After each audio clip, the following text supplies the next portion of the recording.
ये तीन स्वरूप हैं पदार्थ को विकसित करने वाली शक्तियां,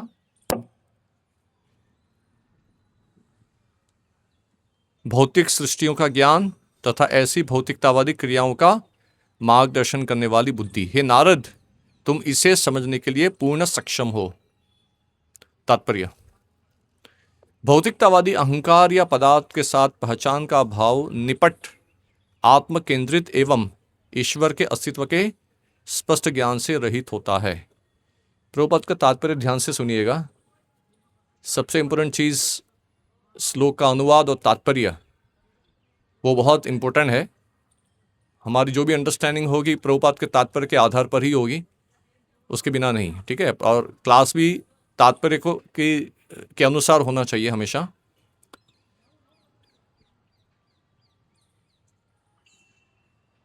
भौतिकतावादी जीवों का यही आत्मकेंद्रित अहंकार अन्य वस्तुओं द्वारा उनके बद्ध होने तथा संसार के बंधन में पड़े रहने का कारण होता है।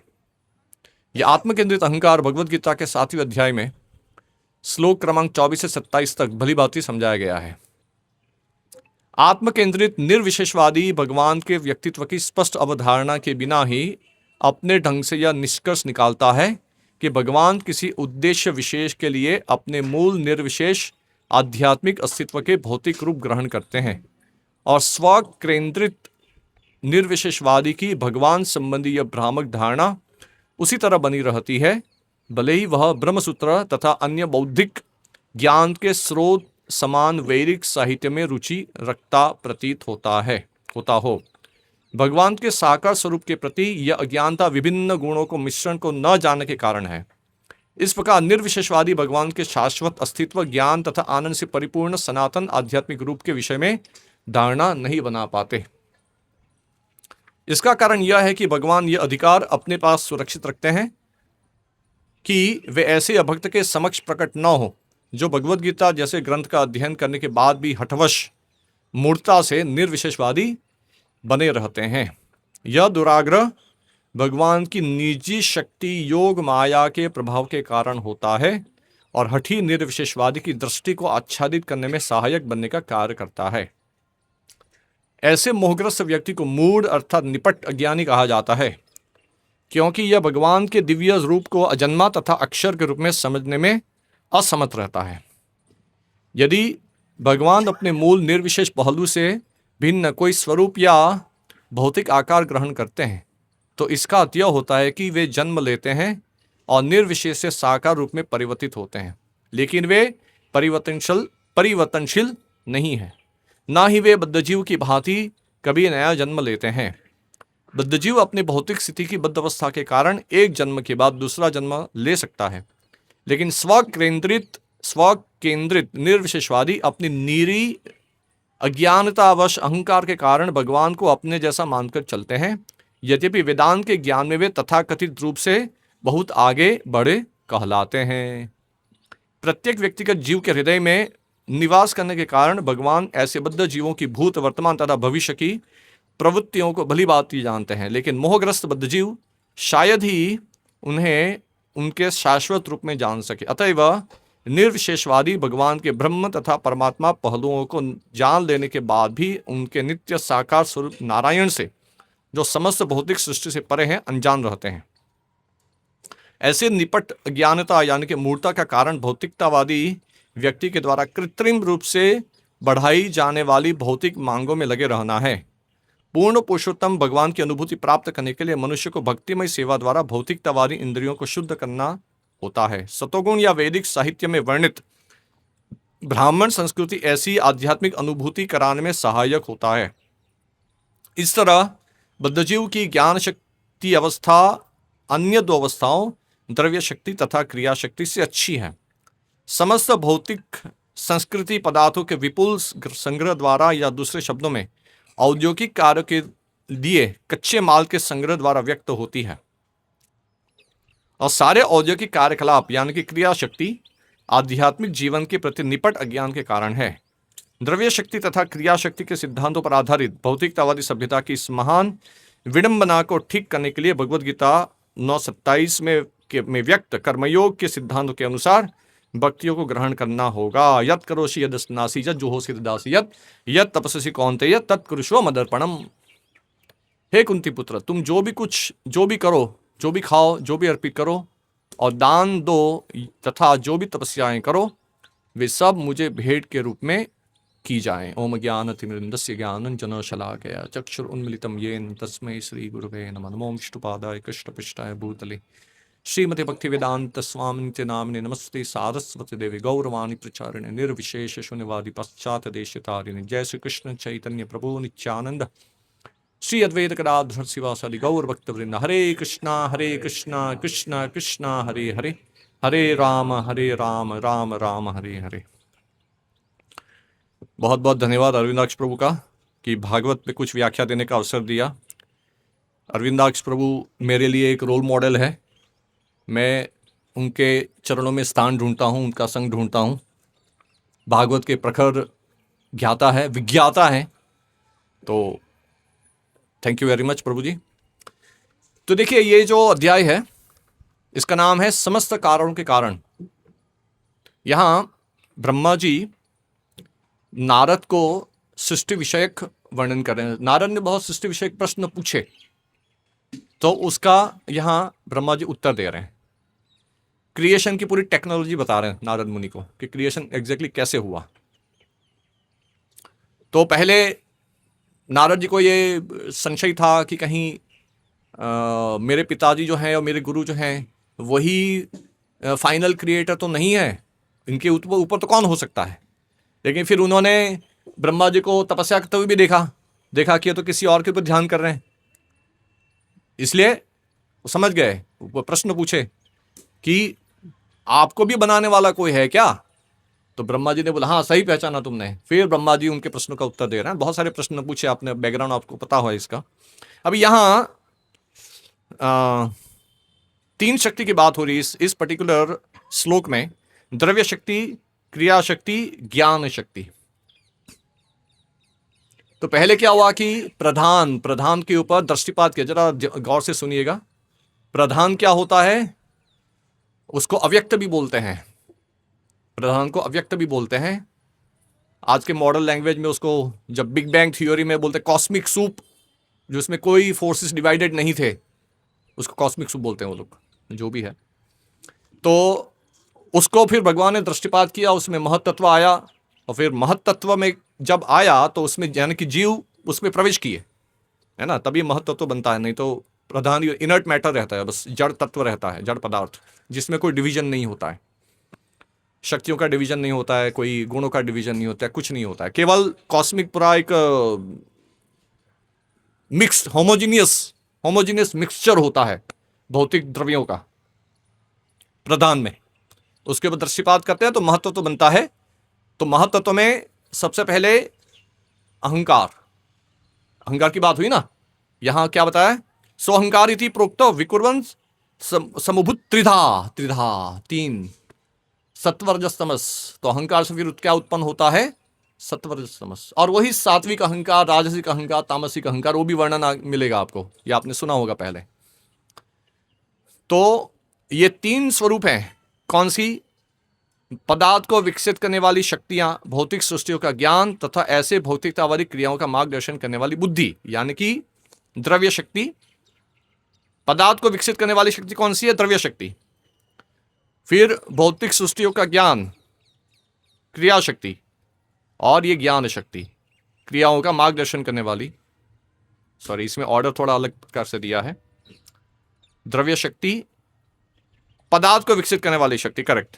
इसमें देखिए पदच्छेद और जो वर्ड टू वर्ड ट्रांसलेशन दिया उसमें देखिए, द्रव्य शक्ति मतलब पदार्थ को विकसित करने वाली शक्ति, क्रिया शक्ति यानी सृजन करने की प्रेरणा, और ज्ञान शक्ति यानी मार्गदर्शक बुद्धि। इसलिए देखिए यहां तात्पर्य में आपने नोटिस किया होगा, प्रभुपाद चाहते तो इस पर्टिकुलर श्लोक की बहुत सारी टेक्निकलिटी में जा सकते थे, क्योंकि अपने आप में बहुत टेक्निकल सब्जेक्ट मैटर है क्रिएशन वाला जो है, और द्रव्य शक्ति, क्रिया शक्ति, ज्ञान शक्ति। तो इसमें काफ़ी कुछ एक्सप्लेन आचार्य हमारे करते हैं। लेकिन प्रभुपाद ने आपने नोटिस किया होगा कि परपट का कम से कम 60 to 70% प्रभुपाद ने अद्वैतवाद का खंडन किया। आपने नोटिस किया? जबकि स्पष्ट रूप से यहां श्लोक में अद्वैतवाद या इस प्रकार की बात आ नहीं रही है, फिर भी ऐसा किया प्रभुपाद ने। उसके कई कारण हैं। एक तो प्रभुपाद का नाम है निर्विशेष शून्यवादी पाश्चात्य देशतारिणी, है ना। प्रभुपाद जो है वो निर्विशेषवाद और शून्यवाद का खंडन करते हैं। निर्विशेषवाद द्विधा होता है, दो प्रकार के होते हैं, अद्वैतवाद और ब्रह्मवाद। अद्वैतवाद को ही मायावाद बोलते हैं, जो शंकराचार्य ने दिया, और ब्रह्मवाद जो सनक आदि ऋषि और इवन सुखदेव गोस्वामी भी जो आरंभ में भागवत सुनने से पहले क्या थे, ब्रह्मवादी थे। दोनों निर्विशेषवादी होते हैं। उसको निर्विशेष क्यों कहते हैं? क्योंकि शब्द हम लोग डेली हम लोग मंत्र बोलते हैं, प्रभुपाद का प्रणाम मंत्र, निर्विशेष शून्यवादी पाश्चात्य देशतारिणे गाते हैं ना हम लोग, प्रणाम मंत्र गाते हैं। जब शुरू करते हैं उससे पहले प्रभुपाद का प्रणाम मंत्र बोलते हैं। क्या मतलब होता है उसका? नमो विष्णुपादाय कृष्ण पृष्ठाय भूतले श्रीमते भक्ति वेदांत स्वामी नामिने नमस्ते सारस्वती देवे गौरवाणी प्रचारे निर्विशेष शून्यवादी पाश्चात्य देशतारिणे। क्या होता है ये निर्विशेष? निहि प्लस विशेष, जो विशेष का ऑपोजिट है उसको निर्विशेष बोलते हैं। अब विशेष क्या होता है? विशेष एक वैशेषिक शास्त्र है जिसमें से मॉडर्न एटॉमिक फिजिक्स डेवलप हुआ है। हरे कृष्णा। आजकल का जो स्कूल कॉलेज में लोग पढ़ते हैं ना एटॉमिक फिजिक्स, एटॉमिक साइंस, वो कणाद के वैशेषिक शास्त्र से डेवलप हुआ है। कणाद एक ऋषि थे। षड्दर्शन में एक आता है वैशेषिक शास्त्र। वैशेषिक में 7 पदार्थ होते हैं, वैसे तो 6 है, लेकिन उन्हें एक 7वां भी ऐड हुआ है उसमें, नव्य न्याय में। द्रव्य गुण कर्म सामान्य विशेष समवाय भाव, उसमें क्या आया? साथ में एक विशेष आया। द्रव्य गुण कर्म सामान्य विशेष समवाय भाव। तो ये 7 पदार्थ हैं वैशेषिक शास्त्र के, उसमें एक है विशेष। विशेष के मतलब क्या होता है? विशेष का मतलब होता है अभेद होते हुए भेद की प्रतीति। तो भगवान के नाम रूप गुण लीला जो हैं वो उनसे अभिन्न होते हुए भी हम लोग बोलते हैं ना, कृष्ण का नाम, कृष्ण के गुण, ऐसा बोलते हैं हम लोग। तो भगवान के अंदर 3 प्रकार के भेद नहीं है, सजातीय भेद, विजातीय भेद, स्वगत भेद, ये भगवान के अंदर नहीं है। ब्रह्म के अंदर, ये बात तो शंकराचार्य भी बोलते हैं, इसमें तो हम लोग 100% अग्रीएबल हैं शंकराचार्य के साथ भी। तो स्वगत भेद विवर्जिता, सजातीय भेद विवर्जित, विजातीय भेद विवर्जित। तो स्वगत भेद विवर्जित यानी कि भगवान के नाम रूप इत्यादि जो है उनसे भगवान अभिन्न है। हम बोलते हैं ना, प्रभुपाद बार बार तो लिखते हैं, ये कैसे प्रभुपाद बार बार लिखते हैं, तो कैसे फिर भी हम लोग बोलते हैं कि भगवान का नाम, क्योंकि भेद, अभेद होते हुए भेद की प्रतीति। तो भगवान अपने नाम वगैरह से अभिन्न है, लेकिन व्यवहार में प्रयुक्त करना है, इसलिए बोलते हैं पॉजिटिव फॉर्म यूज करते हैं, कृष्णास क्वालिटीज, कृष्णास नेम्स। तो क्या हुआ, जब पॉजिटिव फॉर्म यूज करेंगे तो क्या होगा? भेद की प्रतीति हुई। समझ रहे हैं मैं क्या बोल रहा हूं? कुछ ज्यादा डिफिकल्ट नहीं है, थोड़ा सा दिमाग लगाएंगे समझ में आ जाएगा। कृष्ण का नाम और रूप कृष्ण से अभिन्न है, इसलिए क्या हो गया? स्वगत भेद विवर्जित। तो ये जो होता है इसको बोलते हैं सविशेषवाद, क्योंकि हम लोग विशेष में मानते हैं। यानी कि उसका अर्थ ये होता है कि भगवान के नाम रूप गुण लीला इत्यादि जो हैं वो भगवान से अभिन्न है, उसमें हम लोग मानते हैं। जब ये कंसेप्ट आया उसका मतलब ये हुआ कि हम लोग भगवान के रूप में मान रहे हैं, भगवान के गुण में मान रहे हैं, भगवान के नाम इत्यादि जो है यानी कि उनका रूप को हम लोग स्वीकार कर रहे हैं। जैसे ही सविशेषवाद आएगा, विशेष की जरूरत कब पड़ी? स्वगत भेद विवर्जितों को एक्सप्लेन करने के लिए विशेष की जरूरत पड़ी ना। यानी कि हम भगवान के रूप में मान, ये लॉजिकल है, ये तर्क है, ये तर्क है, लॉजिकल है ये। विशेष जैसे ही मैंने एक्सेप्ट किया, उसका मतलब क्या हुआ कि मैं भगवान के रूप को स्वीकार किया, उसका ये मतलब होता है। अब मायावादी लोग जो हैं वो उसको स्वीकार नहीं करते हैं, वो विशेष नाम के पदार्थ को मान, वो चिढ़ते हैं उससे। क्यों? क्योंकि जैसे विशेष पदार्थ को एक्सेप्ट करेंगे तो भगवान की शक्तियों को और भगवान के रूप इत्यादि गुण इत्यादि को एक्सेप्ट करना पड़ेगा, जो उनसे अभिन्न है उसको एक्सेप्ट करना पड़ेगा। तो उनके मायावाद की जो नींव है वो हिल जाएगी। इसलिए वो लोग विशेष पदार्थ में नहीं मानते हैं, इसलिए उनको बोलते हैं निर्विशेषवादी। तो यदि कि यहां भागवत में ये जो पर्टिकुलर श्लोक है उसमें शक्ति की बात हो रही है, exactly for this reason Shankaracharya ने भागवत पर कॉमेंट्री नहीं लिखी। क्यों? शक्ति शब्द आया। और जो शंकराचार्य ने अद्वैतवाद दिया, मायावाद, वो तो विवर्तवाद पे टिका हुआ है। विवर्तवाद और शक्ति परिणामवाद, क्योंकि हमारा जो भागवत सिद्धांत है वो क्या है? शक्ति परिणामवाद। भगवान की शक्ति का ये सब परिणाम है। ओम पूर्णमद पूर्णमिदं पूर्णात् पूर्णमुदच्यते पूर्णस्य पूर्णमादाय पूर्णमेवावशिष्यते, है ना? ये क्लियरली भगवान की शक्ति परिणामवाद को इंगित करता है कि ये सब जो है भगवान की शक्ति का परिणाम है, शक्ति का ट्रांसफॉर्मेशन है। उसके बाद भी वो पर ब्रह्म तो अपने आप में स्वतंत्र रहते ही हैं। तो ये इसको बोलते हैं शक्ति परिणामवाद। तो यहां शक्ति शब्द का प्रयोग किया है ना? तो कैसे टालोगे आप उसको? इसलिए शंकराचार्य उसके ऊपर कॉमेंट्री लिख ही नहीं सकते। हालांकि उनके बाद के कुछ अनुयायियों ने लिखने का ट्राई किया, जो पूरा कबाड़ा हो गया। भागवत के ऊपर मायावाद, भागवत में मायावाद को एक्सप्लेन करने का प्रयास करेंगे तो बहुत बड़ा फियास्को हो जाता है, कभी संभव नहीं है। इसलिए इसी कारण से व्यासदेव ने प्रस्थान त्रय, उसको एक्सप्लेन करने के वाले ब्रह्मसूत्र के ऊपर कॉमेंट्री किसकी लिखी? उन्होंने ब्रह्मसूत्र उन्होंने व्यासदेव ने लिखा है ना, जिसमें उन्होंने उपनिषदों की समीक्षा की, उसका मीमांसा की, और उसके ऊपर क्या किया? भागवत लिखा, ताकि ब्रह्मसूत्र की व्याख्या करने में आने वाले जो पीढ़ी के जो लोग हैं वो गलती ना करें। वो क्या बताया कि ब्रह्मसूत्र की व्याख्या कैसे करनी है? भागवत के अनुसार करनी है। इसलिए जो भी ब्रह्मसूत्र की व्याख्या भागवत का अनुसरण नहीं करती है वो गलत है, उसको हमें रिजेक्ट करना है, वो त्याज्य है।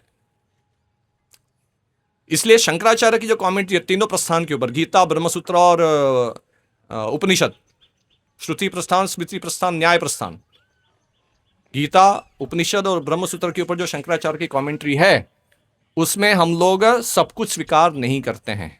जो जो कॉमन चीजें हैं जो वेदानुकूल हैं उसी को स्वीकार करते हैं, बाकी को हम लोग अस्वीकार करते हैं, क्योंकि वो शक्ति परिणामवाद को नहीं मानते। और शक्ति परिणामवाद ही वास्तव में समग्र शास्त्रों का एक्चुअल सिद्धांत है।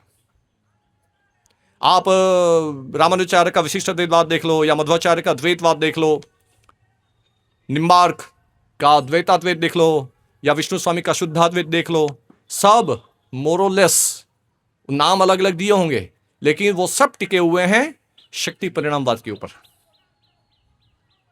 और वही मायावाद के खिलाफ। इसलिए यहां प्रभुपाद तात्पर्य की शुरुआत से ही मायावाद का खंडन करना शुरू कर दिए। आपको लॉजिकल कनेक्शन समझ में नहीं आएगा, वो इसलिए क्योंकि स्पेसिफिकली यहां शक्ति शब्द आ रहे हैं यहां।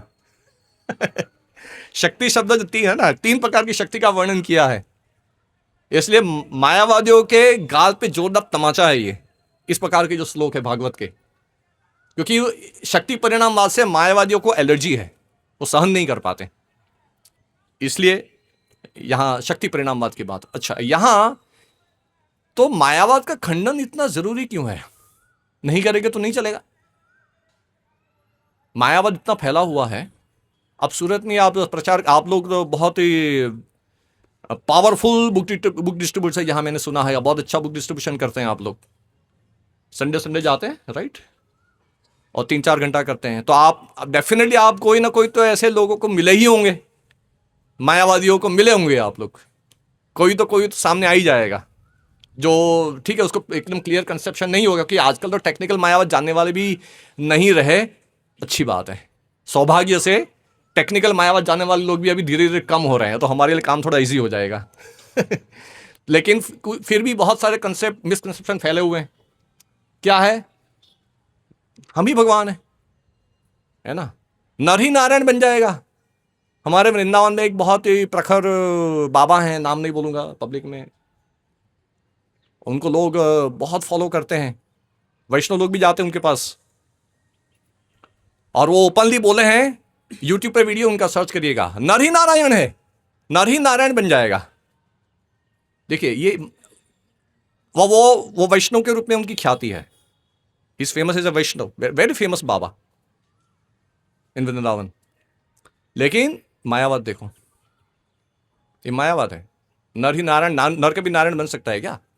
गीता भगवान क्या बोल दिए? ममे वामसु जीवलोक के जीव तो सनातन, सनातन शब्द का प्रयोग किया वहां, कि हमेशा कृष्ण कह रहे हैं कि जीव हमेशा सनातन रूप से मेरा अंश है, मोक्ष के बाद भी। ब्रह्मसूत्र में तो भेद परक बहुत सारे सूत्र आते हैं। कितने आश्चर्य की बात है, शंकराचार्य ने क्या उन्होंने ट्रिक लगाई है कि ब्रह्मसूत्र में जो इतना भेद परक है उसमें अभेद दिखा दिया। और कितने आश्चर्य की बात है, कितना जबरदस्त उन्होंने ट्रिक किया होगा, कितना जबरदस्त लोगों को मोहित किया है। तो मीमांसा में वृत्ति, अलग अलग प्रकार की वृत्तियां आती है। इसमें मुख्य एक तो होती है मुख्यावृत्ति या अभिधावृत्ति, दूसरी होती है लक्षणावृत्ति। तो लक्षणावृत्ति में एक पर्टिकुलर टाइप होता है जल अजल लक्षणा, या तो भाग त्याग लक्षणा। तो शंकराचार्य ने क्या किया है मैं आपको बताता हूं। कई बार ये लोगों को प्रश्न होता है ऐसे कैसे कैसे शास्त्रों में से ऐसा दिखा दिया कि जीव ही ईश्वर है, ऐसे कैसे कर सकते हैं? तो उन्होंने क्या किया है कि ये शास्त्रों में क्या होता है कि ईश्वर और जीव दोनों के बीच में कुछ ऐसे आपको श्लोक मिलेंगे या सूत्र मिलेंगे या मंत्र मिलेंगे, उपनिषदों में मंत्र होते हैं कि जो भगवान और जीव और ईश्वर में दोनों में कॉमन होता है, उसको बोलते हैं अभेद श्रुति। 3 प्रकार की श्रुति बताते हैं रामानुजाचार्य, भेद श्रुति, अभेद श्रुति, घटक श्रुति। तो अभेद श्रुति क्या होता है कि भगवान और ईश्वर में कुछ तो क्वालिटीज कॉमन है ना, कि नहीं है? मुझे लग रहा है कि ज्यादा हैवी हो रहा है। क्वालिटीज तो जीव और ईश्वर में कुछ तो कॉमन है कि नहीं? चलो सिंपल भाषा में बात करते हैं एकदम। कैसे? भगवान सच्चिदानंद, हम भी सच्चिदानंद है कि नहीं? लेकिन भगवान विभु हैं और हम अणु हैं। तो वो क्या करते हैं? भाग त्याग, उसका नाम देखो, हम लोग तो इंडियन है, ये सब टर्म्स हम तुरंत समझ में आ जाता है। भाग त्याग लक्षणा, लक्षणा क्योंकि वृत्ति का नाम है, वो तो अ टूल ऑफ इंटरप्रिटेशन, उसको लक्षणा कहते हैं। तो भाग त्याग यानी कि शास्त्रों के कुछ भाग का त्याग कर दो। कौन से भाग का त्याग करना है? जो जीव और ईश्वर के बीच में भेद बताने वाले जो भाग हैं उनको उड़ा दो। बात समझ में आई? इसको बोलते हैं भाग त्याग। अभी बताइए इसमें क्या डिफिकल्ट है समझने में? इजी है ना ये तो बात समझने में, कंसेप्ट। तो वो ऐसा बोल रहे हैं कि जो जो कॉमन क्वालिटीज हैं, तो कॉमन क्वालिटीज को रहने देना है, कॉमन क्वालिटीज को रहने देना है, क्योंकि दोनों का उनका उद्देश्य क्या है? दोनों में अभेद बताना है, उनका ये उद्देश्य है मायावादियों का। जो गुण जीव और ईश्वर को भेद करने वाले जो हैं, भेद परक जो गुण जो बताए हैं शास्त्रों में, उनको त्याग कर दो, ऐसे भागों को त्याग कर दो। तो क्या हो गया? भाग त्याग लक्षण हो गया ना। और केवल ऐसे गुणों को स्वीकार करना है जो दोनों में कॉमन है, बस उसी को हाईलाइट करो। और इस प्रोसेस में शंकराचार्य ने ब्रह्मसूत्र की व्याख्या में व्यासदेव के ऊपर विपर्यय का आक्षेप लगाया है। बोले एरर। शंकराचार्य ने तो भगवान ने जो बोला वो किया, लेकिन ये सब उनके जो फॉलोअर्स उनको मोहित करने के लिए ये सब। शंकराचार्य की निंदा या शंकराचार्य में कोई त्रुटि दिखाने वाला कोई माइकलाल पैदा नहीं हुआ है, कोई होप कर भी नहीं सकता, क्योंकि खुद ही नारायण है वो तो। लेकिन सॉरी, व्यासदेव, क्या बोल रहा हूं मैं, व्यासदेव की त्रुटि कोई दिखा नहीं सकता, वो तो खुद ही नारायण है। लेकिन शंकराचार्य ने अपनी ब्रह्मसूत्र की व्याख्या में व्यासदेव के ऊपर भी विपर्यय का आक्षेप किया है। विपर्यय यानी एरर, क्योंकि प्रमा यानी कि ज्ञान जो होता है कब वैलिड होता है? जब उसमें संशय नहीं होता है, विपर्यय नहीं होता है। विपर्यय यानी एरर यानी संशय यानी डाउट। ये दो चीज से मुक्त कोई नॉलेज होता है तभी उसको प्रमा कहते हैं, तभी उसी से प्रमाण आता है। प्रमास्य करण इति प्रमाण। तो शंकराचार्य ने अपने ब्रह्मसूत्र की भाष्य में व्यासदेव के ऊपर आक्षेप किया है कि उन्होंने गलती की है। कहां गलती की है? बोले ये जो भेद परक जो सूत्र आते रहते हैं ना, जिस सूत्र में बार बार जीव और ईश्वर के प्रकरण में भेद भेद भेद शब्द लगा हुआ है वहां सूत्रों में, और इतनी बार लगा हुआ है कि आप उसको इग्नोर नहीं कर सकते। लेकिन शंकराचार्य फिर उसको ऐसे क्योंकि भाग त्याग लक्षणा करके बोले नहीं, ये व्यासदेव का ये जो है ना, उसको उनसे कुछ गलती हो गई है, उसको इग्नोर करो, और मैं जो व्याख्या दे रहा हूं वो और मैं इसमें और भी आपको बहुत कुछ बता सकता हूं, लेकिन मुझे डर लगता है कि आप समझ पा रहे हैं कि नहीं, और टाइम भी नहीं है इतना। कितना शंकराचार्य ने खुद ही अपने आप को कॉन्ट्राडिक्टरी स्टेटमेंट्स लिखे हैं अपने कमेंट्रीज में ही, ब्रह्मसूत्र की कमेंट्री में ही। चलो, प्रभुपाद क्या कह रहे हैं, ये मायावादी लोग क्या बोलते हैं कि जीव ही ईश्वर बन जाएगा। मायावादी लोग ऐसा बोलते हैं कि ब्रह्म जो है, ब्रह्म किसी भी कारण से विच्छिन्न हो गया, उसका एक कुछ पार्ट जो है, ब्रह्म का कुछ पार्ट जो है माया से आवृत हो गया, और माया से आवृत वाला जो पार्ट है उसने उपाधि प्राप्त कर ली, जीव बन गया। अपने आप में जीव शब्द उपाधि ऐसा बोलते हैं। और ब्रह्म के ऊपर माया का इंपोजिशन हो गया, इसको बोलते अध्यास। बोले ब्रह्म के ऊपर, ब्रह्म यानी भगवान के ऊपर क्या हो गया, माया का इंपोजिशन हो गया, और इंपोजिशन होने की वजह से उसमें उपाधि आ गई।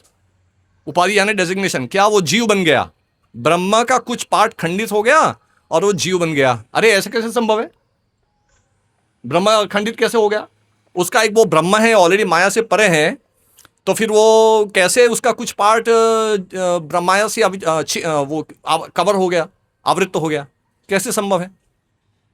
तो इस प्रकार से सेल्फ कंट्रडिक्शन होता है उनकी भाष्य में। इसलिए प्रभुपाद यहां कह रहे हैं कि आत्म केंद्रित निर्विशेषवादी भगवान के व्यक्तित्व की स्पष्ट अवधारणा के बिना ही अपने ढंग से यह निष्कर्ष निकालता है कि भगवान किसी उद्देश्य विशेष के लिए अपने मूल निर्विशेषवादी आध्यात्मिक अस्तित्व से भौतिक रूप धारण करते हैं, ग्रहण करते हैं, और स्व केंद्रित निर्विशेषवादी की भगवान संबंधी यह भ्रामक धारणा उसी तरह बनी रहती है, भले ही वह ब्रह्मसूत्र तथा अन्य बौद्धिक ज्ञान के स्रोत समान वैदिक साहित्य में रुचि रखता प्रतीत होता है। मायावादी क्या बोलते हैं, आप उनको पूछो, अरे ये भगवान के इतने सारे अवतार हैं, तो फिर ये क्या है, तो मायावादी लोग क्या बोलेंगे, अरे वो जो ब्रह्म जो है ना, वो जो उनके जो कुछ जो खंडित होके जो जीव बन गए हैं, अपने आप को जीव समझने लगे हैं, उनका उद्धार करने के लिए वो यहाँ भौतिक जगत में वो ब्रह्म प्रकट हो रहा है।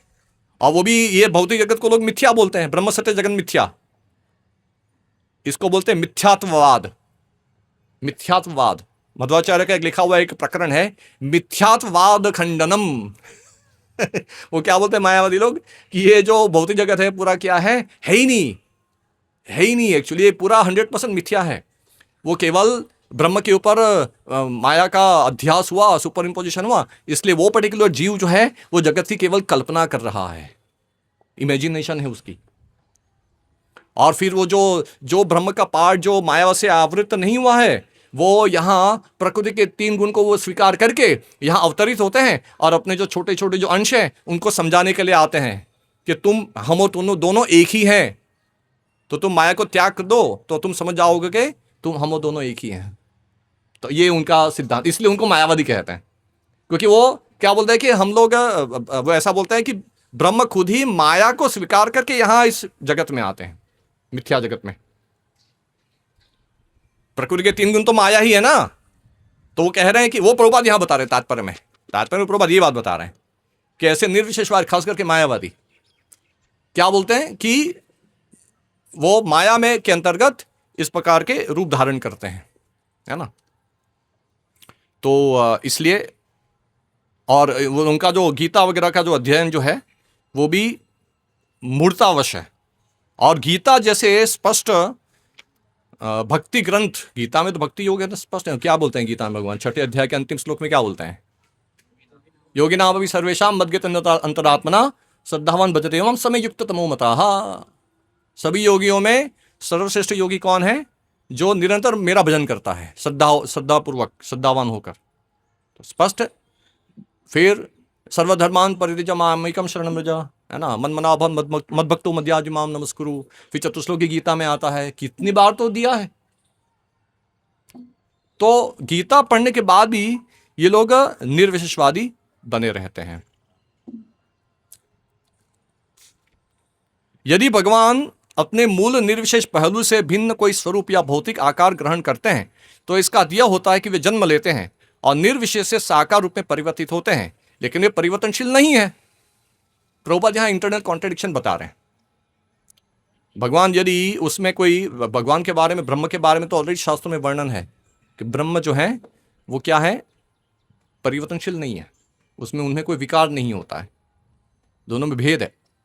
जीव और ईश्वर दोनों में भेद है। जीव जो है वो भौतिक शरीर प्राप्त करने के बाद उसके अंदर बहुत शरीर में विकार आते हैं ना। जीवात्मा जब शरीर प्राप्त करता है उसके अंदर बहुत सारे विकार आते हैं, लेकिन भगवान जो है वो कभी माया से आवृत होते नहीं है। ब्रह्म जो है, बात यहां ये हो रही है कि यदि वो उसका एक कुछ पार्ट खंडित हो गया तो फिर उसमें तो विकार आ गया, ब्रह्म में विकार आ गया, लेकिन ब्रह्म को तो विकार से रहित बोला गया है, विकार तो उसमें है ही नहीं। तो फिर वो कैसे माया के अंतर्गत उन्होंने शरीर स्वीकार किया, है ना। ना ही वे बद्ध जीव की भांति नया जन्म लेते हैं। जन्म कर्म चमे दिव्यम एवं यो वेति तत्वः त्यक्त्वा देहं पुनर्जन्म नेति मामेति सो अर्जुना। तो यहां प्रभुपाद क्या कर रहे हैं, जीव और ईश्वर के बीच में भेद बता रहे हैं। इसको समझना बहुत जरूरी है। देखिए, प्रभुपाद अपने तात्पर्य में इस चीज को बार बार दोहराते हैं, ठीक है। लेकिन कई बार क्या भक्त लोग मैंने देखा है पढ़ते समय ही भले प्रभुपाद ये बार बार मायावत का खंडन करते कि एक ही चीज बार बार बोल रहे हैं। जरूरी है, वो करना जरूरी है। क्यों ऐसा? क्योंकि हमारे हृदय में भी, भक्ति में आने के बाद भी हमारे हृदय में भी अनेक प्रकार के मायावादी कंसेप्ट बैठे हुए हैं। ऐसा मत सोचो कि केवल ये बाहर के लोगों केवल प्रचार करने के लिए है, वो तो है ही। जो मायावाद का खंडन जो है, अद्वैतवाद का खंडन बाहर के लोगों को प्रचार करने के लिए तो है ही, लेकिन सबसे पहले हमारे लिए है। क्योंकि हम लोग जब पढ़ेंगे इसको गंभीरता से पढ़ेंगे तो हमारे हृदय में जो अलग अलग प्रकार के जो संशय जो बैठे हुए हैं वो सब उसका समाधान हो जाता है। केवल अद्वैतवाद की बात नहीं कर रहा हूं, और भी हैं जो अलग अलग प्रकार के, जो जैसे चारवाक की मेंटालिटी है, चारवाक का जो सिद्धांत था, फिर जैन सिद्धांत है, बौद्ध सिद्धांत है, शून्यवाद, निहिलिस्टिक फिलॉसफी। तो ये सब अलग अलग प्रकार के जो नास्तिक सिद्धांत जो है वो हमारे हृदय में कहीं किसी न किसी रूप में बैठे हुए हैं। इसलिए शास्त्रों में जब इन प्रकार के सिद्धांतों का खंडन करने वाले प्रकरण मिलते हैं, प्रसंग मिलते हैं, उसको इग्नोर नहीं करना है, इसको ट्रबल लेकर पढ़ना है, उसको समझने का ट्राई करना है। इस बात को समझो मैं क्या कह रहा हूं। भागवत में भी प्रभुपाद ये सब अपने तात्पर्य में अलग अलग प्रकार के नास्तिकवाद का खंडन करते हुए आपको दिखाई देंगे। कभी तो शून्यवाद का खंडन करते हुए दिखाई देंगे, कभी तो मायावाद का खंडन करते हुए, ज्यादा तो सबसे ज्यादा मायावाद का खंडन करते हुए दिखाई देते हैं प्रभुपाद। तो ऐसे पैसेजेस को इग्नोर नहीं करना है। और बोले ये सब कौन, क्या इसकी क्या जरूरत है, अपने को हरे कृष्णा बोलो, चांद हरे कृष्णा एंड बी हैप्पी, प्रसाद दो, थोड़ा सेवा, वो ठीक है, लेकिन हमारे हृदय में ऑलरेडी ये सब बैठा हुआ है। इसलिए प्रभुपाद के तात्पर्य की एक एक लाइन में, ये जो पूरा जो प्रभुपाद ने जो यहां जो दिया है ना, ये पैसेज जिसमें मायावाद का खंडन किया है, ये बहुत गहरा विषय है। हम लोग पढ़ाते हैं वहाँ कॉलेज में ये सब, हमारे कैंपस में, क्योंकि शास्त्री जो बीए जो पढ़ाते हैं, सीएसयू का जो उनका सिलेबस है उसमें इलेक्टिव में वो लोग गौड़ीय दर्शन भी ऑफर करते हैं।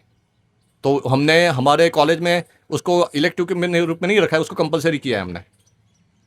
तो उसमें अभी रिसेंटली मैंने राधा दामोदर गोस्वामी का वेदांत समंत का पढ़ाया। राधा दामोदर गोस्वामी गौड़ी आचार्य हैं, तो बल्लभ विद्याभूषण के दीक्षा गुरु है ना, तो उनके द्वारा लिखा हुआ एक ग्रंथ है वेदांत समंत का। उसमें जो मायावाद का खंडन किया उन्होंने, जबरदस्त, क्योंकि इसमें भगवत गीता के 5 प्रमेय को एक्सप्लेन किया है, ईश्वर, जीव, प्रकृति, काल, कर्म। तो उसमें जीव तत्व निरूपण में, क्योंकि वहीं सबसे ज्यादा गड़बड़ करते हैं मायावादी लोग, जीव को ईश्वर के साथ एक बताने का प्रयास करते हैं, और वो लोग सोचते हैं कि हम लोग सक्सेसफुल हो गए हैं। वहां जो राधा दामोदर गोस्वामी ने जो उनकी धज्जियां उड़ाई हैं, जो मायावादी उनके जो अंदर अंदर जो सेल्फ कॉन्ट्रडिक्शन जो हैं, उनके आंतरिक विरोधाभास, उनको वहां उन्होंने एक्सपोज किया है टेक्निकली और लॉजिकली, और फिर उसका खंडन करके कैसे जीव और ईश्वर में भेद है वो दिखाया है। क्यों इसको इतना एम्फेसाइज करना है? क्यों नहीं करेंगे तो नहीं चलेगा। क्योंकि जब तक सूक्ष्माति सूक्ष्म मायावाद हमारे हृदय में रहेगा, हम लोग शुद्ध भक्ति के स्तर पर नहीं पहुंच पाएंगे। मायावादी लोग भी हरे कृष्ण महामंत्र का जप करते हैं, आपसे भी अच्छा करेंगे, मुझसे भी अच्छा करेंगे। वृंदावन में आप जाओ, बहुत देखने को मिलेंगे। अरे 64 माला करेंगे, एक आसन लगा के उठेंगे नहीं, लेकिन उद्देश्य क्या है? मैं खुद ही ईश्वर बन जाऊंगा, मैं खुद ही, वो बाबा ने बोला था ना, तो मैं खुद ही वो नारायण बन जाऊंगा, ऐसा सोचते हैं वो लोग। तो भक्ति विनोद ठाकुर भजन रहस्य में क्या बताते हैं? नाम रुचि प्राप्त नहीं होने के कारण कई बताते हैं, उसमें से एक कारण है तत्व विभ्रमा। नाम रुचि प्राप्त नहीं होगी तो शुद्ध नाम के स्तर पे कैसे पहुंचेंगे, प्रेम के स्तर पे कैसे पहुंचेंगे? तो एक कारण क्या बता रहे? तत्व विभ्रम। तत्व विभ्रम मतलब क्या? संबंध ज्ञान के विषय में गड़बड़। संबंध ज्ञान जो हो रहा है, हमें जो ले रहे हैं, उसमें क्लैरिटी नहीं है, उसमें कंफ्यूजन है, डाउट है और भ्रांतियां हैं बहुत सारी। जब तक वो नहीं जाएगा तब तक रुचि प्राप्त नहीं होगी, तब तक प्रेम प्राप्त नहीं होगा, रुचि जब तक नहीं मिलेगी। इसलिए तो प्रभुपाद ये सब ट्रबल ले रहे हैं, इतना सारा एक्सप्लेन करने के लिए। अब भागवतम पढ़ने, आप भागवतम क्लास हो रहा है तो ये सब हैवी डोज तो आने वाला है भैया। ये आपका शाम वाला वो फीस वाला क्लास नहीं है, ये तो है सुबह। इसलिए तो भागवत क्लास प्रभुपाद ने सुबह रखा है खास करके। ऐसा क्यों नहीं किया कि प्रभुपाद ने सुबह गीता क्लास रखा, शाम को भागवत क्लास रखे? ऐसा क्यों नहीं किया प्रभुपाद ने? क्योंकि भागवत के लिए बहुत ज्यादा सत्वगुण चाहिए और इसमें हैवी डोज रहता है भागवत में, इसलिए सुबह सुबह का टाइम रखा है प्रभुपाद ने, है ना। इसलिए मैं तो ऐसे सोच के आया था कि बहुत आपको एकदम सिवियर है, टेक्निकल हैवी डोज देने वाला था, लेकिन फिर मैं सोचा थोड़ा सा लाइट ही कर देता हूँ। तो फिर आगे प्रभुपाद जो है, तो इसको मेरा सबसे इंपॉर्टेंट ये चीज़ है, मायावाद का खंडन जब हो रहा है उसको पढ़ने में आलस नहीं करना है, उसको पढ़ना है और उसको समझने में ट्रबल लेनी है। और उसके लिए डेली 500 ग्राम या 1 किलो बादाम खानी है तो खानी है। कहने का मतलब है उसमें आलस नहीं करना है, ठीक है। डिस्कस करो। महाप्रभु किसी भी संप्रदाय में प्रकट हो सकते थे, दीक्षा ले सकते थे, यह भी विचार करने वाली बात है। चैतन्य महाप्रभु विशिष्ट अद्वैतवाद जो है वो द्वैतवाद के कंपैरिजन में विशिष्ट अद्वैतवाद अचिंत्य भेदाभेदा के सबसे नजदीक है। हमारा सिद्धांत कौन सा है? हमारा सिद्धांत कौन सा है? अचिंत्य भेदाभेद तत्व, है ना। रामानुजाचार्य का है विशिष्ट अद्वैतवाद। तो महाप्रभु चाहते तो रामानुज संप्रदाय में दीक्षा लेकर उनकी गरिमा बढ़ा सकते थे, ऐसा नहीं किया। महाप्रभु ने क्या किया? महाप्रभु खुद ही कृष्ण है ना, वो तो खुद ही भगवान है। कहां दीक्षा लिए? कौन से संप्रदाय में दीक्षा लिए? माधवा। क्यों? क्योंकि चारों संप्रदायों में अनकॉम्प्रोमाइजिंग एंड और कट्टर मायावाद का दुश्मन, मायावाद का कट्टर दुश्मन कौन है? मध्वाचार्य। सभी वैष्णवाचार्य ने मायावाद का खंडन किया है, लेकिन विशेष रूप से किसने? मध्वाचार्य ने। द्वैतवाद, तत्ववाद, अनकॉम्प्रोमाइजिंग, जीरो टॉलरेंस। हमारे और माधव सिद्धांत में उसके अलावा काफी कुछ थियोलॉजिकल डिफरेंसेस हैं, अचिंत्य वेदा में और द्वैतवाद में, तारतम्य वगैरह में काफी कुछ डिफरेंसेस देखने को मिलता है। उसके बावजूद भी तत्व महाप्रभु खास करके उस संप्रदाय में दीक्षा लिए। क्यों? पर्टिकुलरली इस चीज को एम्फेसाइज करने के लिए, क्योंकि शुद्ध भक्ति मायावाद के खंडन के बिना संभव नहीं है। जब तक मायावादी विचार रहेगा हृदय में, तब तक तत्व विभ्रम रहेगा, नाम रुचि प्राप्त नहीं होगी, तो कृष्ण प्रेम कैसे प्राप्त होगा? इसलिए इसमें कभी आलस नहीं करना है। इसके लिए स्पेशल सेशन रखो। और जैसे वो युद्ध होता है ना, तो युद्ध में तो शत्रु को फिर मर्सीलेस किलिंग, सभी अलग अलग प्रकार के जो प्रेडेटर होते हैं ना, यानी कि शिकारी जो होते हैं ना पशुओं में, और ये जो एक्वेटिक्स वगैरह जो होते हैं, सब में रूथलेस प्रेडेटर किलर कौन है? मगरमच्छ। मगरमच्छ को शिकार करते कभी देखा है आपने? देखना कभी। शेर भी कभी शिकार करता है, थोड़ी दया करके करता है। यहाँ वो ये पकड़ लेता है, जुगुलर वेन पकड़ लेता है उसको दबा के, उसको तो फिर वो ऑलमोस्ट उसी समय बेहोश जैसा ही हो जाता है। उसका जो प्रे होता है, ये जुगुलर वेन होती है यहाँ, तो फिर वो वहीं से ज़्यादा खींच लेगा, फिर वो खून खींच लेगा, तो ज़्यादा प्रॉब्लम नहीं होता है उसके प्रे को। तो दूसरे पशुओं में इस प्रकार की टेंडेंसी देखने को मिलती है, लेकिन मगरमच्छ में देखने को नहीं मिलती है। मगरमच्छ जब शिकार करता है तो अपने शिकार को बहुत रूथलेसली मारता है। आप देखना, एक बार यूट्यूब पे खोल के वीडियो खोल के देखना आप, बहुत खराब तरीके से। तो मध्वाचार्य ने मायावादियों के लिए मगरमच्छ का काम किया है, रूथलेस एसेसिनेशन ऑफ मायावाद।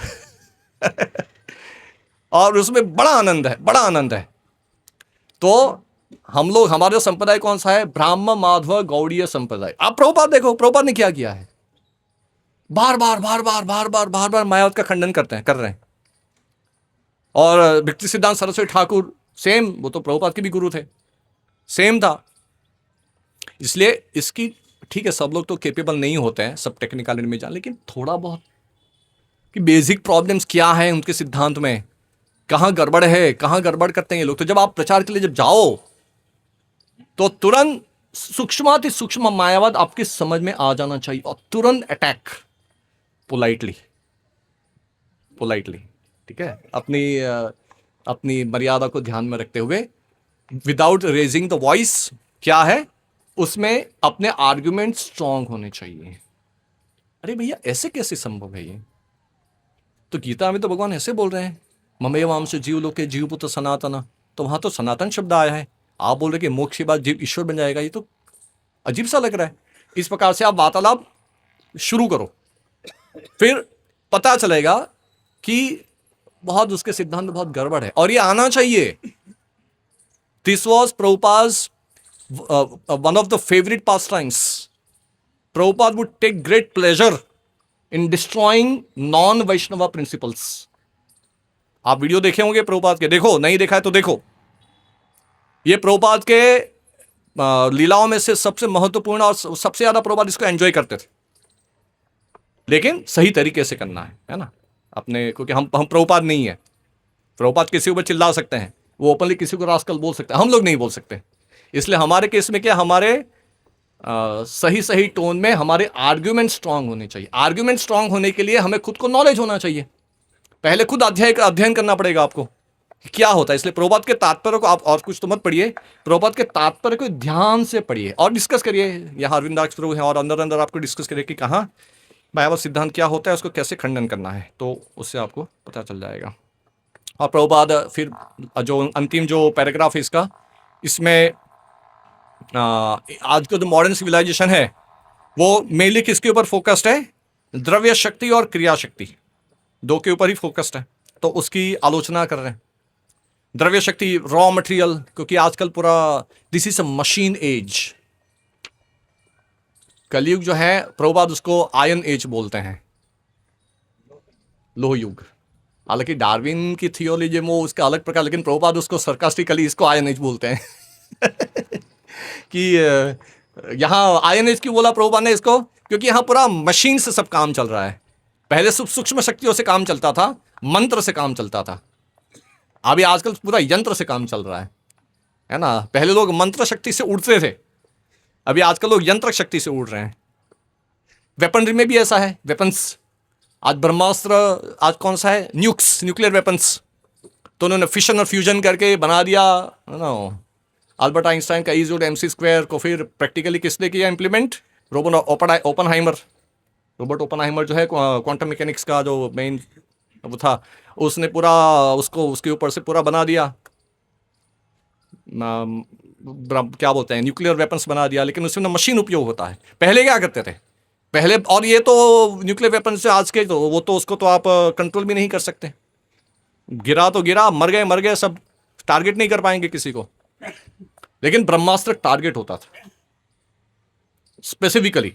अश्वत्थामा ने छोड़ा, उत्तरा के गर्भ में किसको जाएगा? केवल परीक्षित को जाएगा। कितना टारगेट? उत्तरा को भी डैमेज नहीं करेगा, केवल उत्तरा के घर को डैमेज करेगा। इतना टारगेटेड रहता था वो। अब तो आप जानते हैं वो तो गलती थी उसकी, अश्वत्थामा की, भगवान ने बचा लिया। कैसे होता था? गायत्री मंत्र को उल्टा जप करना है, उसकी जो प्रैक्टिस होती है। ब्रह्मास्त्र, ब्रह्मास्त्र बनता कैसे है? तो उसके मंत्र को सिद्ध करना पड़ेगा। अभी जो ब्रह्म गायत्री जो हम लोग सीधा करते हैं, जो गायत्री दीक्षा जिनकी हुई है, ब्रह्म दीक्षा जिनकी हुई है, ब्राह्मण दीक्षा, वो लोग सीधा करते हैं। तो ब्रह्मास्त्र बनाने के लिए वो मंत्र को उल्टा करना होता है, लेकिन उसमें बहुत सारे साथ में अनुष्ठान होते हैं, बहुत सारी विधियां होती हैं। तो मंत्र से बन जाता था ब्रह्मास्त्र। एक तिनखा भी जो है वो उसको ब्रह्मास्त्र बना सकते हैं, है ना, मंत्र शक्ति से, मंत्र शक्ति से। पहले इस प्रकार की शक्ति होती थी। अभी आजकल क्या हो गया? आजकल यंत्र शक्ति आ गई। लोग एकदम स्थूल बन गए, सूक्ष्म नहीं रहे। अभी लोगों के पास ऐसी सूक्ष्म विद्या है ही नहीं, खत्म हो गया सब। इसलिए मशीन एज। तो आजकल क्या, सब मशीन से सब कुछ, सब अलग प्रकार के मशीन्स बनाते हैं। क्या क्या मशीन्स, क्या क्या टेक्नोलॉजी डेवलप हो गई है। और आजकल तो एआई आ गया है ना, सूक्ष्म लेवल पर एकदम आर्टिफिशियल इंटेलिजेंस आ गया। लोग, लेकिन जो भी तो मशीन बन रहे हैं उसमें क्या होता है? द्रव्य शक्ति चाहिए, रॉ मटेरियल। फिर उसमें क्रिया शक्ति भी है, क्योंकि उसको रॉ मटेरियल को फिर आपको प्रोसेस करना पड़ेगा ना। रॉ मटेरियल तो आपने प्राप्त कर लिया, फिर उसको प्रोसेस करना पड़ेगा। आपने आयन ओर लोहा बनाना है, स्टील वगैरह बनाना है, तो क्या करेंगे आप? नेचर में से उसको एक्सट्रैक्ट करेंगे, एक्सट्रैक्शन, आयन ओर। फिर वो तो रॉ मटेरियल हो गया। फिर उसको क्या करेंगे? उसको स्मेल्टिंग करना पड़ेगा, शुद्ध करना पड़ेगा, बहुत सारी उसमें आगे प्रोसेस होती है। तो क्या हो गया? वो क्रिया शक्ति हो गया। फिर उसको वो उसको शेप में ला के उसको फिर उसको कार्बनाइजेशन करेंगे, एलॉय बनाएंगे, उसमें से स्टेनलेस स्टील बन गया, और प्रकार माइल्ड स्टील बना, ये बना, वो बना। तो क्या हो गया? उसको प्रोसेस किया, प्रोसेस कर, तो क्या हो गया? क्रिया शक्ति, द्रव्य शक्ति, क्रिया शक्ति। तो ये तो प्रभुपाद सब कुछ ऑब्जर्व कर रहे हैं वहां, वेस्टर्न वर्ल्ड में ये सब ऑब्जर्व कर रहे हैं। तो आचार्य की एक खूबी होती है, आचार्य जो होते हैं तो तत्कालीन परिस्थिति के अनुसार उदाहरण देकर आपको समझाएंगे, ताकि भागवत के सिद्धांत आपको समझ में आ जाएंगे। भागवत यहाँ एकदम प्रभुपाद जो है भागवत पर एकदम ट्रेडिशनल कमेंट्री नहीं लिखा है, मॉडर्न कॉन्टेक्स्ट में लिखा है, ताकि क्योंकि लोग तो अभी ऑब्जर्व ये कर रहे हैं ना, ये देख रहे हैं जो दिखाई दे रहा है। This is called experiential way of teaching. आजकल लोगों की बहुत कंसर्न है, स्कूल कॉलेज में पूरा एक्सपीरियंशियल लर्निंग होना चाहिए, एक्सपीरियंशियल लर्निंग होना चाहिए, एकदम थियोरेटिकल नहीं होना, ये एक्सपीरियंशियल है। क्योंकि प्रभुपाद जो नेचर में जो सॉरी वहाँ जो सिविलाइजेशन में देख रहे हैं, वेस्ट में लोग मशीन बना रहे हैं, रॉ मटेरियल एक्सट्रैक्ट कर रहे हैं, उसको मशीन बना रहे हैं, ये कर रहे हैं, वो कर रहे हैं, सब ब्रिज बना रहे हैं, सब बहुत सारे बिल्डिंग्स बना रहे हैं। तो क्या हो रहा है उसमें? द्रव्य शक्ति और क्रिया शक्ति हो रही है। प्रभुपाद कह रहे हैं फिर कि ज्ञान शक्ति बेहतर, इस तरह बद्धजीव की ज्ञान शक्ति अवस्था अन्य दो अवस्था द्रव्य शक्ति और क्रिया शक्ति से अच्छी है। समस्त भौतिक संस्कृति पदार्थों के विपुल संग्रह द्वारा या दूसरे शब्द औद्योगिक कार्यों के लिए कच्चे माल के संग्रह द्वारा व्यक्त होती है, और औद्योगिक कार्यकलाप यानी कि क्रिया शक्ति आध्यात्मिक जीवन के प्रति निपट अज्ञान का कारण है। क्योंकि लोग इतने सारे जो नेचर में से चीजें ले रहे हैं, भगवान की संपत्ति को उपयोग कर रहे हैं, तो भगवान ने सब कुछ किसके लिए दिया है? भगवान ने सब कुछ दिया है ये हमारे आत्म साक्षात्कार, मनुष्य जीवन को सिद्ध करने के लिए दिया है ना। देखिए ये मतलब आजकल का पूरा जो वातावरण कलयुग का ऐसा हो गया है कि लोग ये एकदम बेसिक कंसेप्ट नहीं समझ पाते हैं। दिस इज वेरी बेसिक कि पशुओं के पास जो शक्ति है उसकी कंपैरिजन में हमारी शक्ति विलक्षण है। मनुष्य का शरीर विलक्षण है, एकदम अलग टाइप का है। मनुष्य का शरीर केवल पशुओं की तरह चार चीजें जो है अनिद्रा, भय, मैथुन, वही करने के लिए नहीं है। आजकल के मनुष्य क्या सोच रहे हैं? द्रव्य शक्ति और क्रिया शक्ति का उपयोग करके उन्होंने बहुत प्रकार की टेक्नोलॉजी डेवलप कर ली है, लेकिन इतना करने के बाद भी मोड ऑफ एक्टिविटीज क्या है? वृत्ति क्या है? आहार, निद्रा, भय, मैथुन। पशु जो है वो बिना टेक्नोलॉजी कर रहा है और तुम टेक्नोलॉजी के साथ कर रहे हो, लेकिन उसका जो एंड रिजल्ट है, एंड रिजल्ट क्या आया? एंड रिजल्ट तो वही है। आहार निद्रा भय मैथुन, उसके अलावा कुछ ऐसा तो नहीं है कि भाई तुमने टेक्नोलॉजी का उपयोग करके कोई पांचवी चीज तुमने डिस्कवर कर ली, कुछ और पशुओं से ज्यादा बेहतर हो गए। हाँ, पशुओं से बेहतर केवल भोग में हुए हैं, लेकिन वृत्ति तो वही रही। तो भगवान ने ये सब जो दिया है हमें, वो पशुओं की तरह पाशवी वृत्ति के लिए नहीं दिया है, पशु की तरह आहार निद्रा भय मिथुन करने के लिए नहीं दिया है। भगवान ने हमें विशेष प्रकार की ज्ञान शक्ति भी दी है। आहार निद्रा भय मैथुन से सामान्य एतत् पशु भी नराणाम धर्मो ही तेषाम अधिको विशेषो धर्मे नहीं ना, पशु भी समाना है ना। तो चार चीज जो है वो कॉमन है पशुओं में और हम में, लेकिन भगवान ने एक विशेष हमें क्या दिया है? धर्म। वो धर्म के साथ ज्ञान शक्ति जुड़ी हुई है। धर्म का ज्ञान होना चाहिए, उससे क्या होगा? वही चीज हमें पशुओं से भिन्न करती है। लेकिन आजकल का जो समाज है वो कैसा है? पशु समाज है। Prabhupada is just not theoretical, एकदम प्रैक्टिकल है ये। और प्रभुपाद डॉगमेटिक नहीं है, इज वेरी प्रैग्मेटिक। डॉगमा मतलब एक ऐसा सिद्धांत जो किसी के ऊपर थोप दिया, उसमें कोई क्वेश्चनिंग नहीं चलेगा, कुछ नहीं चलेगा, थोप दिया, उसको डॉगमा बोलते हैं, डॉगमेटिक बोलते हैं ऐसे अप्रोच को। तो उसके दूसरा एंगल क्या है? Pragmatic, practical. प्रभुपाद की जो थियोलॉजी है वो डॉगमेटिक नहीं है। कैसी है? प्रैग्मेटिक है, प्रैक्टिकल है एकदम। आप उसको नेचर में देख सकते हैं, अपने जीवन में देख सकते हैं, क्योंकि ओरिजिनल वैदिक सिद्धांत ऐसे ही है। हमारा जो वैदिक ज्ञान जो है, वेद उपनिषद जो पुराण इतिहास जो है, वो सब प्रैग्मेटिक है, डॉगमेटिक नहीं है। यदि प्रैग्मेटिक नहीं होता और डॉगमेटिक होता तो पहला सूत्र अथा तो ब्रह्म जिज्ञासा नहीं होता। ब्रह्म सूत्र का पहला सूत्र क्या है? अथा तो ब्रह्म जिज्ञासा। उसी से व्यास से बोल रहे हैं कि we are pragmatic not dogmatic. हम लोग थोपेंगे नहीं आपके ऊपर, आप खुद जिज्ञासा करो, खुद जिज्ञासा करके समझो। क्वेश्चन करने के लिए सिखाया है। तो आजकल के समाज में लोग इस प्रकार के प्रश्न पूछते नहीं, समझ नहीं पाते हैं, डिफरेंस नहीं देख पाते हैं। इसलिए प्रभुपाद ने ये सब हाईलाइट किया है। तो देखिए, बाहर के लोग तो इसमें बह जाते हैं, इट इज एक्सपेक्टेड, लेकिन कम से कम भक्तों से ऐसी आशा रखी जाती है कि वो बाहर का ये जो फ्लो जो चल रहा है, फ्लो नहीं फ्लड चल रहा है, उसके साथ नहीं बहना है, अनुगच्छन्ति प्रवाह नहीं करना है। Go with the flow is a demon's philosophy. Vaishnav philosophy क्या है? Go against the flow. ये माया का जो फ्लो भी चल रहा है उसके हमें खिलाफ जाना है, ये वैष्णव फिलॉसफी है। इसलिए कम से कम भक्तों, जो डिवोटी लोग, जो प्रैक्टिसिंग डिवोटीज, उनको बाहर का जो ये जो मॉडर्न सिविलाइजेशन है उसके बहाव में नहीं बह जाना है, उसके फ्लो में नहीं बहना है। हमें जो प्रभुपाद ने जो सिद्धांत दिए हैं, जो प्रैक्टिकल है एकदम, उस सिद्धांत को समझ के अपना जीवन उस प्रकार से निभाना है। और इस प्रकार से जीवन जी के, जीवन का परम लक्ष्य क्या है? कृष्ण प्रेम प्राप्त करना, उसको सिद्ध करना है। मार्ग सरल है, क्या बताए? हरे कृष्णा कृष्णा कृष्णा हरे हरे, हरे राम राम राम हरे हरे। इस महामंत्र का नियमित 16 माला जप करना कम से कम, और वो इतनी तीव्रता से जप करना है ताकि जब 16वीं माला जब खत्म हो रही है तो इतना मोमेंटम आ गया तो जीभ रुकती ही नहीं है। समझ रहे हैं?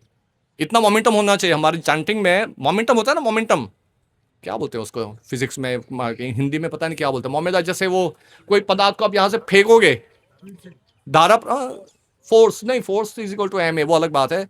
लेकिन जैसे मोमेंटम पकड़ लिया, उसे जिस दिशा में जा रहा है, गति पकड़ ली, हाँ गति पकड़ ली, तो क्या होगा? फिर जाता ही जाएगा। वो रुकने में फिर उसको इनर्शिया लगेगा तब रुक जाएगा वो। तो हमारा भी जप ऐसा होना चाहिए। हमारा जब जप करेंगे तो हमारी 16वीं माला में पहुंचे तब तक, और 16वीं माला जब खत्म हो गई, अभी जीभ बोलेगी मैं अभी नहीं रुकूंगा, मैं अभी नहीं रुकूंगी, अभी मोमेंटम पकड़ लिया, अभी ये नाम जप करेगी अभी। तो इस प्रकार की क्वालिटी हमारी होनी चाहिए। ये नहीं कि 16 माला खत्म करो जल्दी से भागो दूसरा काम करो, या 16 माला भी कैसे कैसे खत्म कर दिया, ऐसा नहीं होना चाहिए, है ना। तो अभी हम वहाँ जो डिंडोली में जो सुबह सुबह सेमिनार लिया 2 दिन, इसी के ऊपर हमने लिया। ये लोग सुने हैं। तो इसके नाम, क्योंकि सब तो सबको ये सब कुछ जो वेदांत वगैरह सब कुछ तो नहीं पढ़ पाएंगे, नहीं समझ पाएंगे, और सबके लिए जरूरी भी नहीं है। लेकिन नाम जब मुख्य है, नाम के बारे में क्या पता है? विद्या वधु जीवनम, सभी विद्या रूपी वधु बहू का प्राणनाथ स्वामी पति कौन है? नाम प्रभु। और लिटरली भी ऐसा है, सरस्वती का पति विष्णु है भौतिक जगत में, और वैकुंठ में भी। वैकुंठ सरस्वती के भी जो पति बताए हैं वो विष्णु ही बताए गए हैं। इसलिए अब महाप्रभु तो बोल रहे हैं शिक्षाष्टक में, क्या बोल रहे हैं? विद्या वधु जीवनम, यानी कि विद्या रूपी वधु। वधु शब्द का प्रयोग है। वधु मतलब कौन? वधु मतलब बहू। बोले पुत्र वधु, कुल वधु, ऐसा बोलते हैं ना। वधु मतलब क्या? बहू। तो विद्या रूपी वधु का जीवन यानी कि प्राण, यानी कि पति कौन है? नाम प्रभु। इसलिए नाम जब ढंग से करेंगे, सुनेंगे, तो ये सब चीजें समझ में आएगी, है ना। प्रभुपाद के जो दिए हुए जो तात्पर्य हैं वो हमें अच्छे से समझ में कब आएंगे? जब हम नाम को सुनेंगे, सब अपने आप रिवील हो जाएगा। हरे कृष्ण।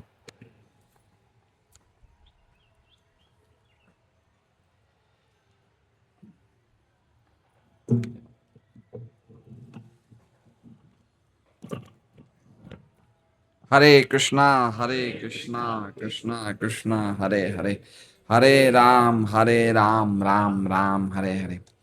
तो पूजनीय जय दामोदर प्रभु ने बहुत ही अद्भुत प्रवचन दिया, और ये प्रवचन को इन्होंने 3 हिस्सों में बांट दिया।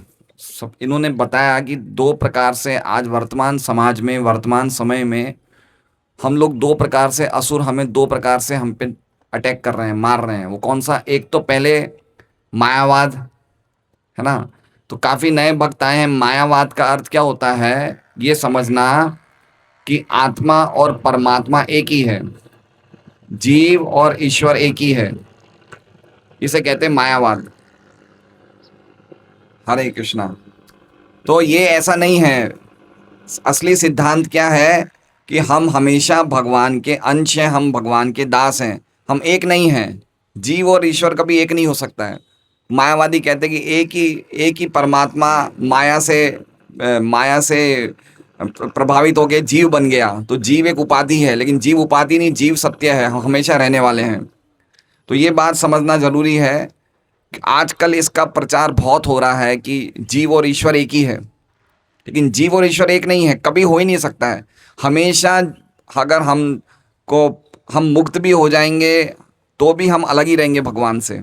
ये बहुत बड़ा, ये खतरनाक ये चल रहा है, और लोग इससे, और हम लोग जैसा प्रभु जी ने बताया, काफ़ी लोग भक्ति कर रहे हैं लेकिन ये सिद्धांत क्लियर नहीं है।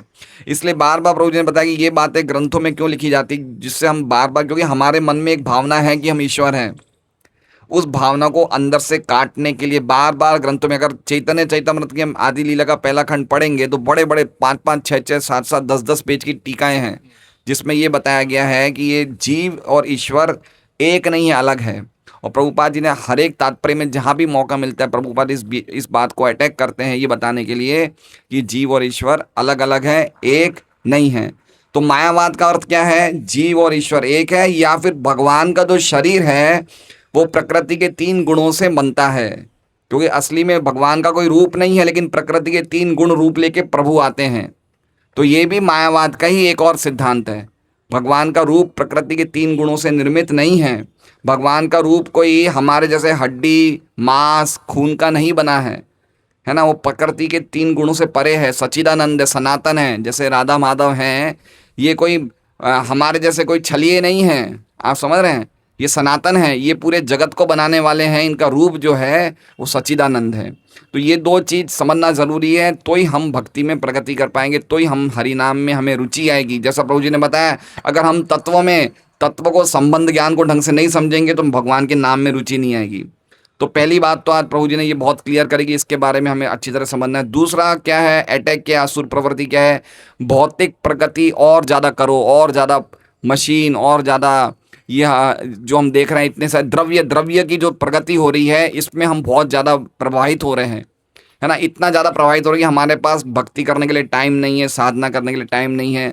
तो ये प्रभु जी ने बताया है कि अगर हम इसी प्रकार की सभ्यता में प्रभावित होते रहेंगे तो हम लोग भी असुरी हैं। हमें इसके सामने जाना कि भाई हमारा जो भारतीय संस्कृति क्या है? सादा जीवन, उच्च विचार। है ना। तो हमें ऐसा भागा भागी जीवन नहीं जीना है जिसमें कि हमारा स्पीकर ही ढंग से नहीं बोल पाए। समझ रहे हैं बात को? स्पीकर सही करने का भी टाइम नहीं है, ऐसा भागा भागी जीवन नहीं होना चाहिए। तो इसलिए दो बात बताई, और तीसरी बात बताई कि अगर हम हरि नाम अच्छी तरह करेंगे, जैसा प्रभु जी ने बताया बहुत अच्छी तरह हम हरि नाम करेंगे, तो धीरे धीरे धीरे हमें ये सब जितने भी हमारे कन्फ्यूजन है, जितनी भी हमारी गलत फहमी है, दूर होगी। इसलिए 3 चीज़ों से इन्होंने अपने लेक्चर को बांटा है। तो हमें बहुत अच्छा इन्होंने मार्गदर्शन दिया, तो हम इनको बहुत धन्यवाद देते। वृंदावन में प्रभु जी प्रोफेसर हैं शास्त्रों के, और बहुत अच्छी शिक्षा देते हैं। और मेरे साथ से पिछले 10 साल से, प्रभु कितने सालों से आप ब्रज में? ब्रज में मुझे 6 साल हो गए। 6 साल से भगवान के धाम में हैं। वहाँ के बच्चों को कॉलेज में शिक्षा देते हैं अपने शास्त्रों के आधार पे, और महाभारत के बहुत प्रखर ज्ञानी हैं। महाभारत पे काफ़ी इनके आर्टिकल्स आते हैं काफ़ी सालों से। तो ये हमारा सौभाग्य। तो इनके लिए भी एक बार हम लोग धन्यवाद देते हुए महामंत्र का उच्चारण करेंगे। हरे कृष्णा कृष्णा कृष्णा हरे हरे, हरे राम राम राम हरे हरे। हरे कृष्णा। आज का प्रसाद हमारे